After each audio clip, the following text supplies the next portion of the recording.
nesse dia. Traga até nós, Senhor, o maná diário, aquilo que temos necessidade para que corra em nosso sangue e chegue à nossa mente. Em nome de Jesus, amém.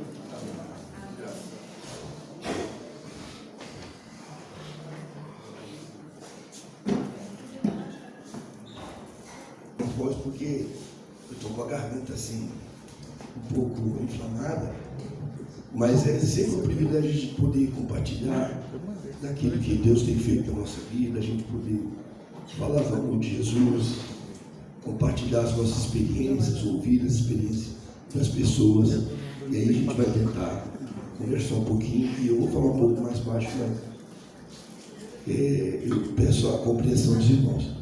Eu queria, antes de mais nada, apresentar o meu amigo Boanerges. E a Jane, fica de pé aí, Boanerges. Boanerges é um irmão, é um amigo lá de Natal, Rio Grande do Norte. É nosso companheiro, é irmão em Cristo, é membro da nossa família. E ele é um parceiro nosso na Donep. E tem feito uma obra maravilhosa lá em Natal. Pode sentar, Boanerges. Seja muito bem-vindo, em nome de Jesus. Eu estava pensando...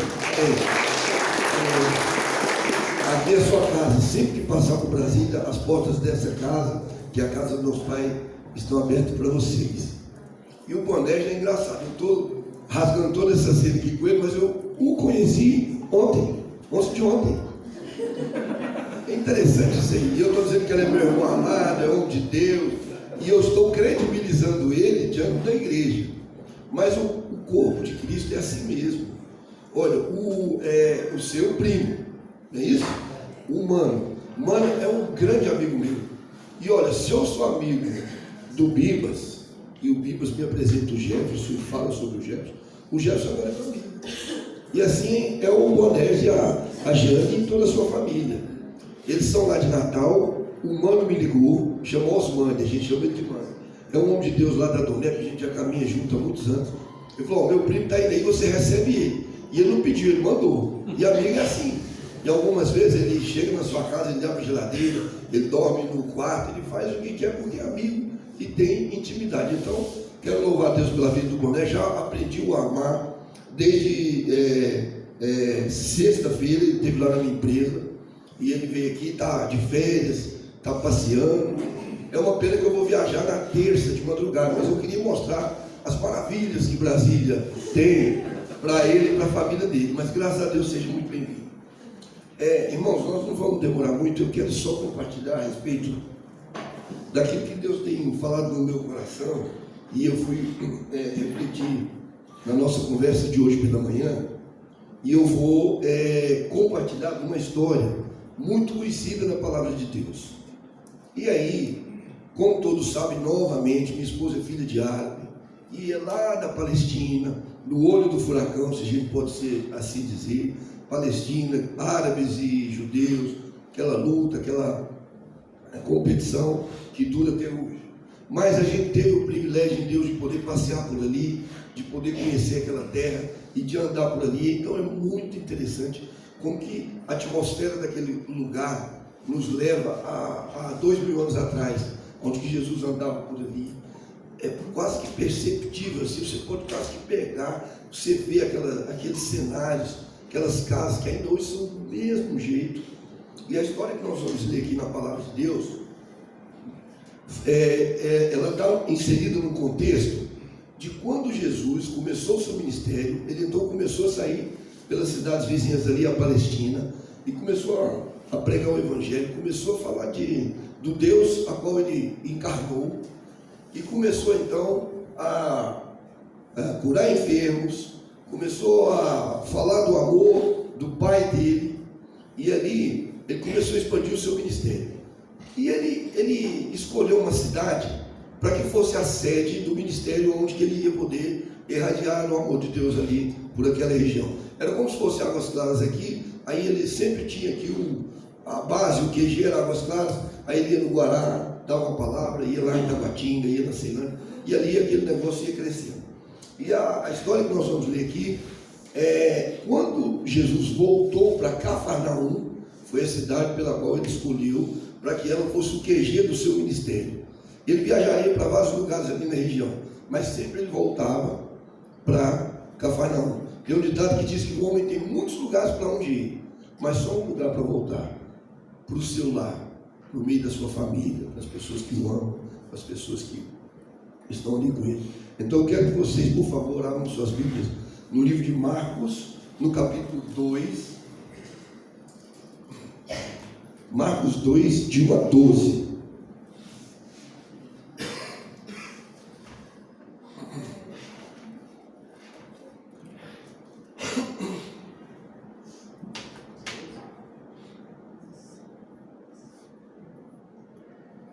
Marcos 2, de 1 a 12, diz assim: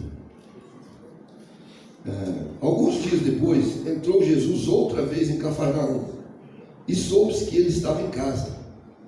Ajuntaram-se, pois, muitos, a ponto de não caberem nem mesmo diante da porta. E ele lhes anunciava a palavra. Nisso, vieram alguns a trazer o paralítico, carregado por 4 homens, e não podendo aproximar-se dele por causa da multidão, descobriram o telhado onde estavam, e fazendo uma abertura, baixaram o leito até em que jazia o paralítico. E Jesus, vendo-lhes a fé, disse ao paralítico: filho, perdoados são os teus pecados.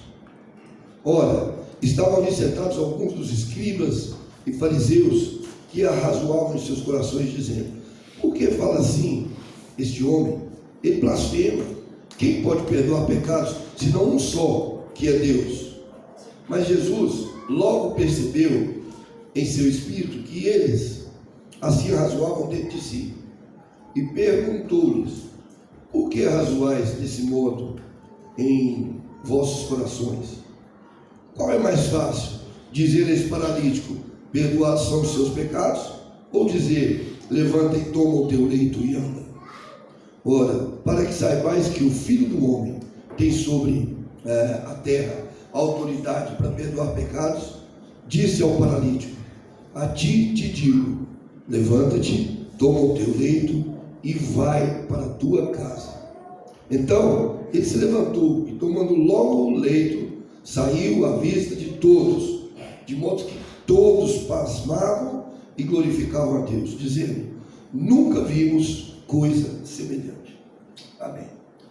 Mais uma vez, por favor, feche seus olhos, vamos orar a Deus e entregar esse momento do culto na presença de Deus, para que o nosso coração nessa manhã se transforme numa terra extremamente fértil, onde que nós vamos receber a palavra de Deus para a sua vida, para a minha vida, e que essa semente ela possa multiplicar, ela possa produzir a 100, a 1000 por um. Amém? Feche seus olhos.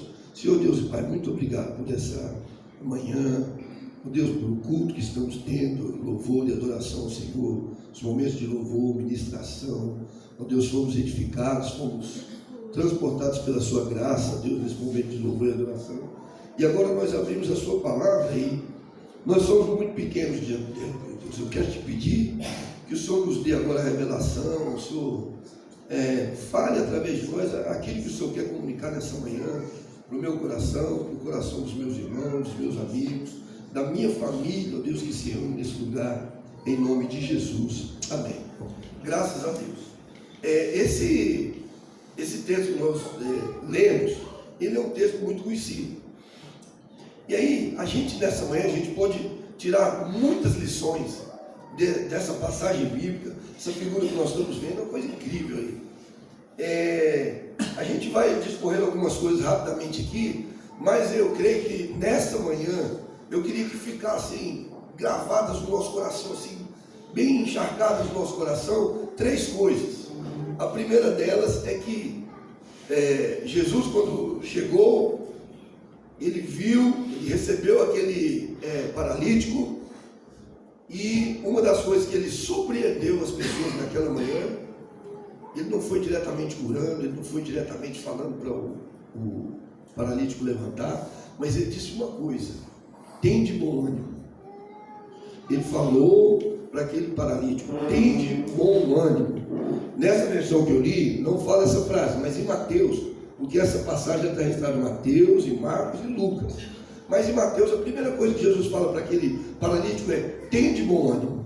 Então eu queria que você hoje, dessa manhã, gravasse essa palavra: tende bom ânimo. Segunda coisa, ele falou assim, na lição que aqueles homens, os 4 rapazes, nós vamos falar aqui, não desista. Eles não desistiram. E a terceira coisa é que os nossos pecados estão perdoados. Se a gente conseguir gravar essas 3 coisas, sairmos daqui alimentados nessa manhã, com certeza nós vamos sair mais leves, nós vamos nos libertar da paralisia. Talvez aquele homem sofresse de uma paralisia física, mas talvez muitos de nós nessa manhã estamos acorrentados, estamos sofrendo de uma paralisia espiritual, algo que vem nos prendendo, que quer nos agarrar e não permite, e não libera a nossa vida para sermos bênção na vida das pessoas, para sermos bênção onde nós estamos, é no hospital, é em casa, no trabalho. O Léo ministrou aqui: a igreja não é esse lugar aqui. Eu ouvi uma frase essa semana muito linda: a igreja não é onde nós vamos, a igreja, Léo, é quem nós somos. Então nós temos que manifestar a glória de Deus em todo o tempo, não desistir, ter bom ânimo e saber que os nossos pecados estão perdoados. E aí eu quero começar falando, eu quero começar falando sobre esse paralítico. Esse paralítico, ele sofria dessa enfermidade que o mobilizava, não deixava que ele se mexesse. Eu conheço uma pessoa em Uberlândia, estava brincando com o sobrinho, foi dar um pulo na piscina, o sobrinho entrou primeiro, ele tentou desviar e bateu com a cabeça, e isso aqui rompeu. Ele ficou tetraplégico, só mexia os olhos. E é muito difícil a pessoa nessa situação. Talvez aquele homem era dessa forma, mas eu acredito que aquele homem conseguia se comunicar. Por quê? Se a gente for ver na vida daquele paralítico de Cafarnaum, ele era um cara que preservava as amizades. Ele era um cara que não vivia sozinho. Por quê? Como se explica? 4 homens, 4 amigos foram lá e buscaram aquele cara para levá-los até Jesus. Ele era um cara de muitos relacionamentos. E talvez hoje na nossa vida a gente quer se fechar, a gente não quer se relacionar com ninguém, a gente não fala das nossas paralisias espirituais para ninguém. Nosso problema a gente quer guardar. É como diz, a gente quer mostrar o que é bom e aquilo que é ruim na nossa vida, a gente não compartilha. Aí a gente vai ficando deficiente nas nossas emoções, no nosso coração, a gente não se relaciona com ninguém. Eu tenho aprendido na minha vida, e assim, a nossa vida é um aprendizado. Desde que eu casei, vocês veem uma pessoa assim que às vezes brinca, conversa, mas eu sempre fui muito fechado no passado. E depois que eu casei com a minha esposa, vocês conhecem essa vida, não precisa falar. Ela é muito expansiva, extrovertida, ela quer ajudar as pessoas, ela pergunta, ela vai na ferida. Então eu fui aprendendo assim: a gente não pode viver na nossa vida paralisado, literalmente no nosso quarto, na nossa casa, não quer abrir para ninguém. E Deus, Ele age na nossa vida através das pessoas. Ele manda as pessoas na nossa vida. É interessante, eu quero dar um testemunho aqui, o Márcio sabe disso. Olha, eu só não nasci na igreja porque no dia não tinha culto. Minha mãe e meu pai sempre foram crentes, foram de Deus. E desde bebês, ele levou cada um de nós, os 4 irmãos, para a igreja. Fomos criados dentro do Evangelho de Jesus. E assim, olha, eu sempre andei com pessoas assim, na igreja, mas eu quero dar um testemunho, mas sabe disso. Nesses últimos, vamos dizer aí, 8 anos para cá, Deus tem me presenteado com pessoas assim. Olha, eu vou te falar um negócio. São os homens dessa igreja aqui, pessoas que me afiam. Porque amigos não é aquele que fala para você o que você gosta de ouvir, que o seu ouvido fica. Mas amigo é aquele que fala o que você precisa ouvir. E muitas vezes esses homens, eu falo mais porque ele lidera aí, o Jonas, o Márcio, o Jefferson, alguns homens aqui. Esses caras, eles têm sido ensinados por Deus para não só falar o que a gente quer ouvir, mas o que a gente precisa.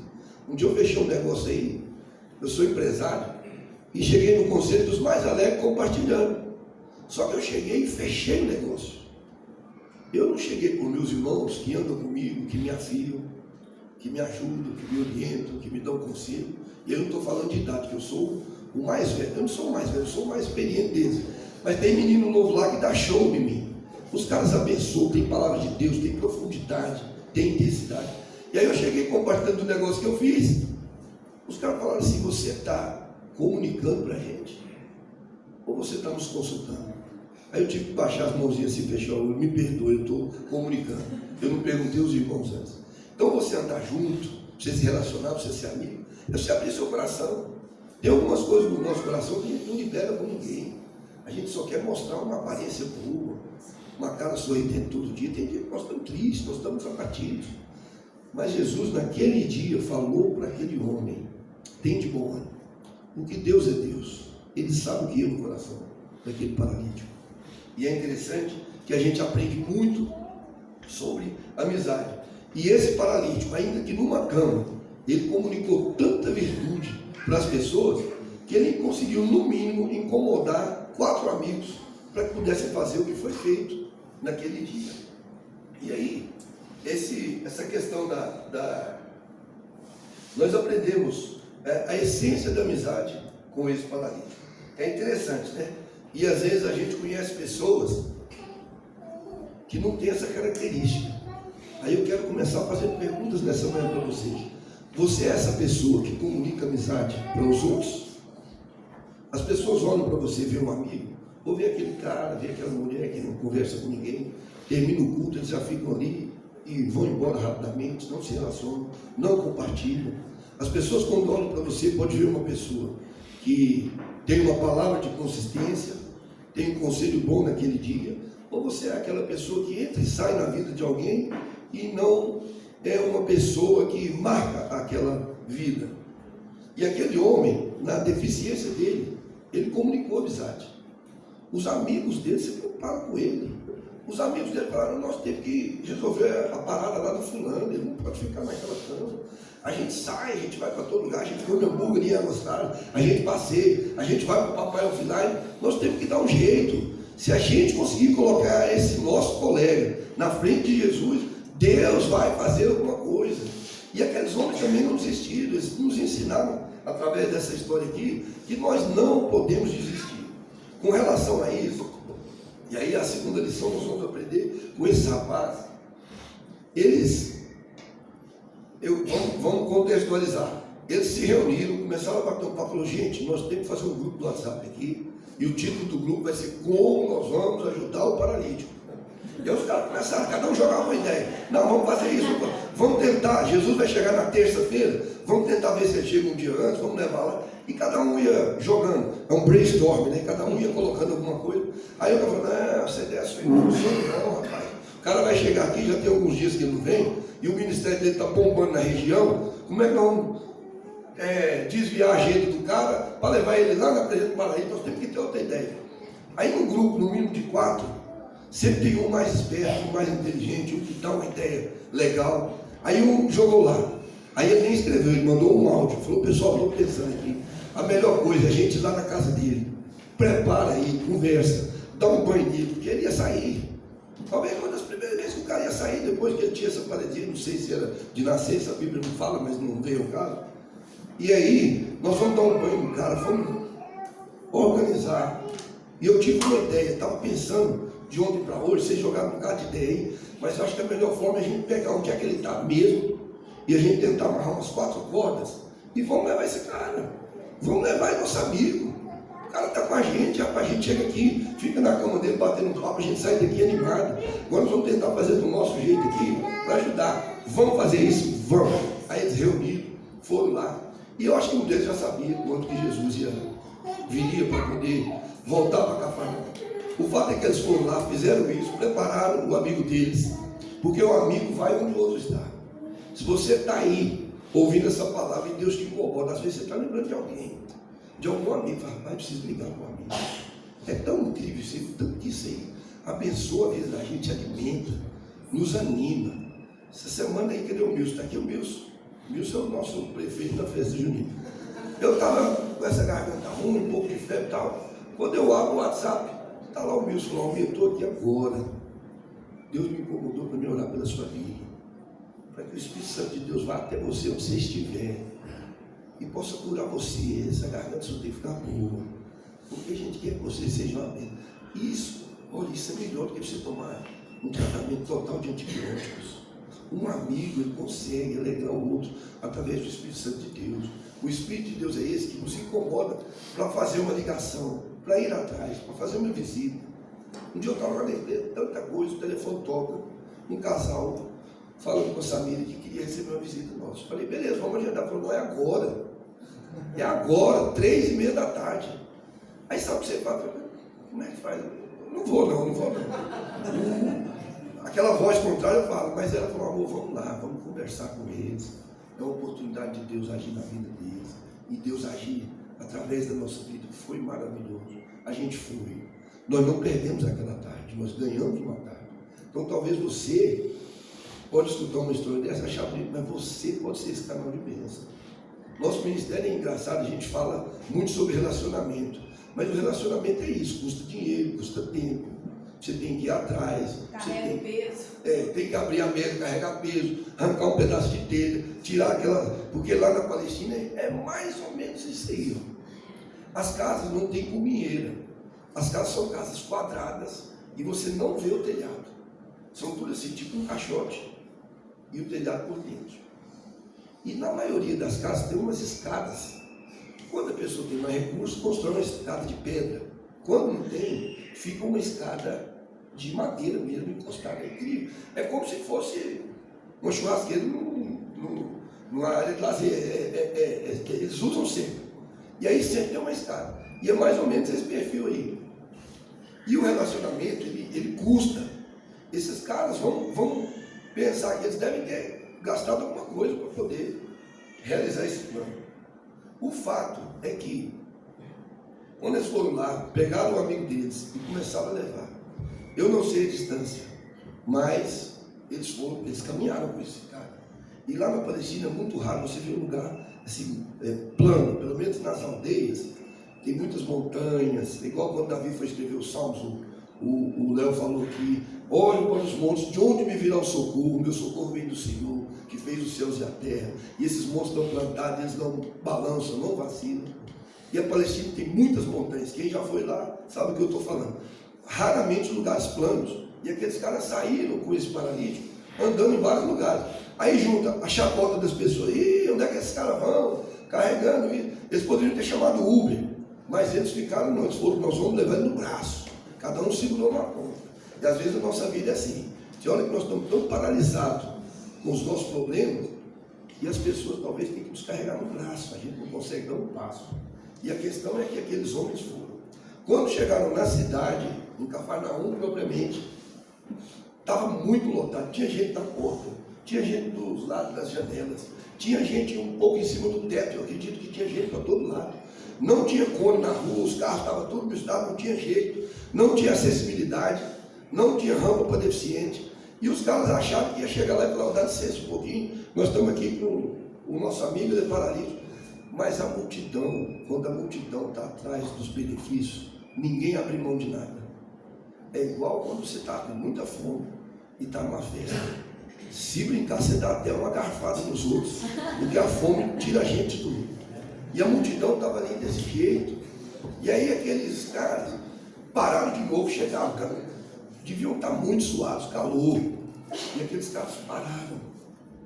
Eles pararam e falaram, aí um deles, sempre num grupo de 4, tem um meio desanimado também. Um deles falou, gente, cansei, beleza, mas ó, tentamos trazer ele. Deus sabe, Deus está vendo. Tentando trazer ele aqui. Pessoal, eu já falei com mais de 4 para dar licença, ninguém nem sai do lugar. Ninguém. Vamos deixar aqui agora, vamos voltar para trás, vamos desistir disso. Às vezes, nós somos levados a querer desistir. Mas aí, novamente, aquele que teve a ideia, que montou o grupo de WhatsApp, falou negativo. Nós chegamos até aqui, nós temos que arrumar algum jeito. Não desistam, não desistam. O mais difícil nós chegamos, nós conseguimos fazer com que ele viesse conosco. Trouxemos até aqui e nós não vamos voltar para trás. Nós vamos colocar esse homem diante de Jesus, custe o que custar. Talvez Deus está falando para você nessa manhã. Ele vai trazer você diante de Jesus agora, porque custe o que custar, você não vai desistir. O mais difícil, nós chegamos até aqui. Foi o Espírito Santo de Deus que nos atraiu. A Bíblia diz que o Espírito nos atrai com laços de misericórdia. Não foi nós mesmos que levantamos para querer vir aqui de manhã, mas o Espírito nos atraiu. Ele nos trouxe até aqui. O Léo ministrou muito bem. Período de louvor, de adoração, o Espírito Santo faz com que a gente venha para esse momento, mas não é só para a gente chegar aqui e se inchar com isso, para que através daqui a gente saia agora amanhã e abençoando as pessoas. Nós não vamos ser agente secreto. Tem gente que vem aqui, busca, enche, canta, louva, ouve a palavra e chega segunda-feira, o tanque já esvaziou. Nós temos que ser bênção no lugar que nós estamos, em qualquer lugar. E aí aqueles homens, pensou em desistir, mas os outros homens não desistem. Olha, eu quero abrir um parênteses aqui. Há 13 anos atrás, minha família está aqui, alguns amigos conhecem muito bem a minha história, mas há 13 anos atrás eu estava numa dificuldade muito grande. Sabe quando você está naquele momento que você acha que você não dá conta, que você não é capaz, que você não está sendo um bom marido, que você não está... Tem uns momentos na vida da gente que parece que a gente queria ficar dentro de um buraco. Existem momentos na nossa vida que a gente não quer sequer que o dia amanheça. Quantas vezes eu falei, Deus, mas amanhã já é de manhã, já vai ter desafio, já vai ter conta para pagar, não vou ter aquele dinheiro, não vou ter aquilo. E aí a gente queria que não amanhecesse. Muitas vezes aconteceu isso na minha vida. E há 13 anos atrás, Deus me deu uma ideia. E aquilo, quando eu deitava à noite, aquilo vinha no meu coração muito forte. Uma ideia de um projeto, de um sonho, de uma atividade profissional. E aí eu comecei a compartilhar com as pessoas. Aí a multidão fala para você, rapaz, esse negócio não vai dar certo não. Você tem que sonhar mais baixo, esse sonho seu está muito alto. Você tem que ficar mais na sua. Arruma uma lojinha pequenininha e trabalha e vai tratar da sua família. Não tem desmérito nenhum nisso. Mas não era isso que eu estava sonhando. Eu estava sonhando lá na frente. E aí, e quanto mais as pessoas da multidão, 2 amigos na época, colegas, eles me deram esse conselho. Um falou que eu estava sonhando muito alto e o outro falou, você não vai conseguir. E é assim a voz da multidão na nossa